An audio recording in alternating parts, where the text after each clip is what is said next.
Many, many years now, I've been ticking off the ever-increasing sources of radiation to which humans are subjected.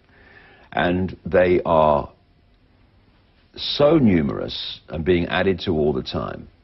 It was very clear to me that there is an agenda here of subjecting humanity to more and more radiation.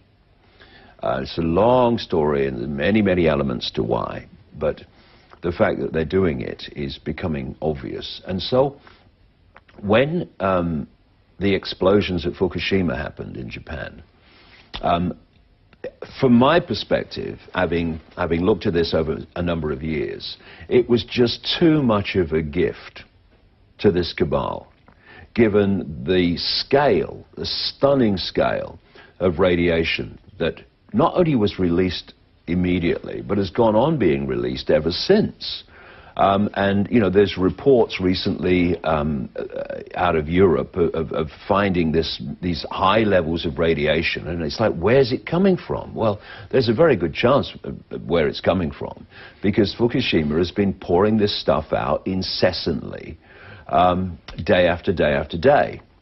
So I started looking into it, and one of the first things I noticed, and other people started looking at this as well, was that the explosion that was captured on video of one of the reactors exploding in Fukushima, and the explosion, the smokestack of a small nuclear device were extraordinarily similar.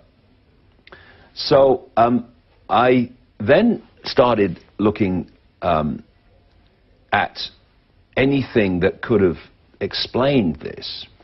And I came across the fact that in the years leading up to Fukushima, those reactors and that site in general had installed a new surveillance camera and sensor system with this technology put into the reactors and other parts of the site.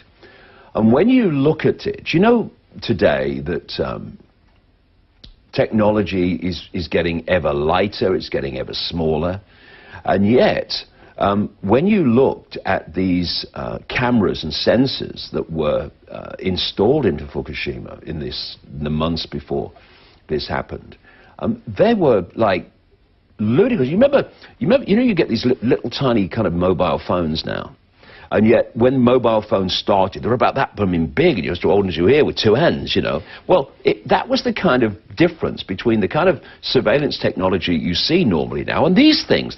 They weighed 1,000 pounds. And then, when you put one of those next to what they call a gun-type nuclear weapon, which is a small nuclear device. If you take the casing off the gun-type nuclear weapon, what is inside is, shall we say, not a million miles from what these cameras and sensors look like. And it was, you know, with other information, it was my view, I concluded, that these were small nuclear devices and that Fukushima was blown up on purpose to release that radiation as part of this much wider radiation agenda to irradiate the atmosphere of the planet much more than it has been up to this point. And then I asked the question, who put these devices in, these sensors in? And it turns out to be an Israeli company located at Dimona in Israel. And Dimona is the location of the massive Israeli nuclear weapons program. And I can tell you from 22 years of research, there is no such thing as an Israeli security company that is not a front for Mossad. It's not allowed. And then there was a man called Arnie Gunderson, who's a nuclear engineer, and he made a speech in Boston, and it was almost like an alert. It was like, hey, we found something about Fukushima which should not have happened, and this has great implications for you know, containment design and nuclear design. And what he'd found from the footage is that the explosions at Fukushima moved so fast that they passed the speed of sound and entered the realm of what is known as a detonation wave. And as he pointed out, a nuclear explosion at a nuclear plant like that should never, ever become a detonation wave. It produces what they call a deflagration wave, which is below the speed of sound. And his alert was, hey, we had no idea this was possible. He says, I've talked to a bunch of chemists and we can't work out how it is possible for a nuclear explosion at a plant like that to cause a detonation wave. Well, maybe it wasn't a nuclear explosion of that kind that caused the detonation wave, but a device designed to detonate. And it is my strong view that Fukushima was blown up on purpose to release this stunning level of radiation. And then, of course, the question comes, well, okay, so you're saying they put these things in and blew it up, and then they just sit around strumming their fingers, hoping that some kind of earthquake and tsunami comes along as cover for it. Well, no. Which is when we come to what you just mentioned, HAARP. And HAARP relates to a man very well known in this area of the world, Nikola Tesla. Nikola Tesla was the scientific genius of the 20th century, and if he was alive today, he'd be the scientific genius probably of the first part of the 21st century. He had understood many things about the nature of our reality. He'd understood about the electromagnetic fields that you can access and turn into usable warmth and power, which the cabal that owns the energy industry of the world has been suppressing because it doesn't want people to have access to this free energy, which we could have. And by the way, the same people who are saying we must lower carbon emissions because of global warming, which is another blooming nonsense, this human-caused global warming lie, they're the same people that are suppressing the development of use of free energy technology, which Tesla developed and understood, which could eliminate the carbon power systems, immediately. So it's all a lie. But what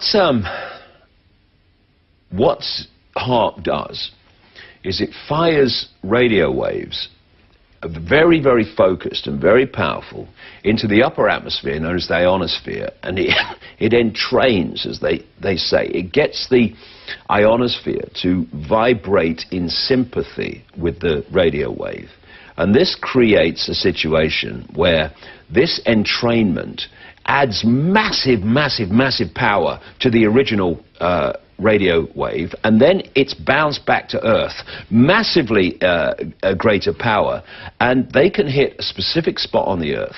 And if they can hit somewhere which is vulnerable in terms of earthquakes anyway, and they can do it at a specific frequency, because the earthquakes have a frequency like everything does, then they can cause an earthquake and they can cause a tsunami.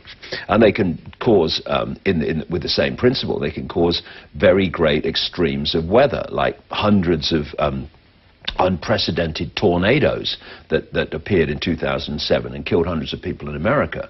And, people say, oh, no, you can't mess with the weather, it's ridiculous. Well, hold on a second. There are international treaties which countries have signed saying that it's illegal to manipulate the weather and to use it as a weapon of war. Well, they're not going to have those treaties unless they know it's possible. It's ridiculous. And so we have a situation where, yes, of course there are natural earthquakes, but they don't all have to be. And you can bomb somewhere from an aircraft, or you can cause devastating earthquakes and devastating weather events, and you can bring the countries to their knees that way. And in many ways, people within countries, many of them anyway, within the establishment, you know, they know that Fukushima and that earthquake and tsunami and everything, they know it was created. It wasn't a natural event. And what that says to them, and what they're saying to them with that event is, if you say no to us, look what we can do. If they want to bring Japan to its knees, they've got to find a way, like they did in with the two, you know, Hiroshima and Nagasaki, at the end of the Second World War. But today they would have to find an excuse to send the boys in. Well, they can't find an excuse. So instead of that, we'll go the way that they have, because Japan is over. It's over.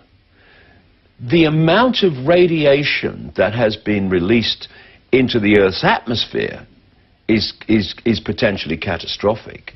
The amount that's been released in the immediate area around Japan and the wider Japan is unthinkably catastrophic. And we you know, I mean, people are already starting to go down with the effects of it, and we've seen nothing yet. This was a, you know, you have these James Bond movies, written by a British intelligence agent, by the way, where you have the guy on the island with the fantastic technology, or the guy with the satellite in the sky that can, you know, cause devastation on Earth. And he holds the world to ransom on the basis of, I won't use it only if you do this. Blackmail. Well, this is what's happening in the real world because of this technology that they have. And, you know, Tesla, in an interview with the New York Times in the 1940s, I think it was, maybe a bit earlier, he said that he had the technology to split the Earth in half. Then he was producing lightning around his home in New York. The neighbors were calling the police. He was causing kind of mini earthquakes, getting the Earth to shake because of the technology he had, and thousands of windows were breaking before he could switch it off. And Bernard Eastland, the man who applied, first of all, for the patent for the technology that is used in HAARP, based in Alaska, but there's connecting technology all around the world. That's just the main focal point. He mentions Tesla when he's applying for the patent. It's Tesla technology. And if Tesla could, you know, do that devastation he said he could do back in the 1930s and 40s, what the heck can they do now? So instead of, you know, it's not really a case of, what do you mean they can cause earthquakes? That's crazy. No, no.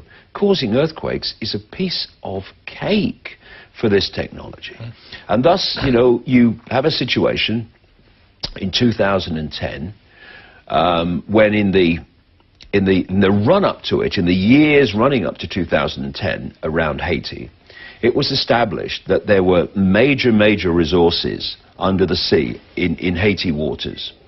In 2010, this devastating earthquake brings the end to Haiti. It just so happened, you know, that the American military were having an exercise at exactly the same time that was based on a scenario of reacting to, I think it was a hurricane or something like that, hitting Haiti. And they were down in Florida doing their exercise. And then the earthquake happened, and they said, we just switched from exercise to real thing. And they were in there in no time. And if you remember, the aid agencies that were trying to land in Port-au-Prince in Haiti, they were saying, in the immediate days after the earthquake, the American military have taken over the airport, so they're not letting us in. They took the place over. And then along came Clinton and Boy Bush as the people that were going to front up the Haiti Reconstruction Fund, and then they disappeared, and Haiti, virtually nothing's been done, because the idea was to destroy Haiti, take it over, because then you've got the resources. And you can do that with an earthquake. You know, how are they going to justify destroying Haiti by dropping bombs on it? I mean, they're not going to do it. But you can do it through HAARP and earthquakes. And the weather wars and the geological wars are not some science fiction fantasy.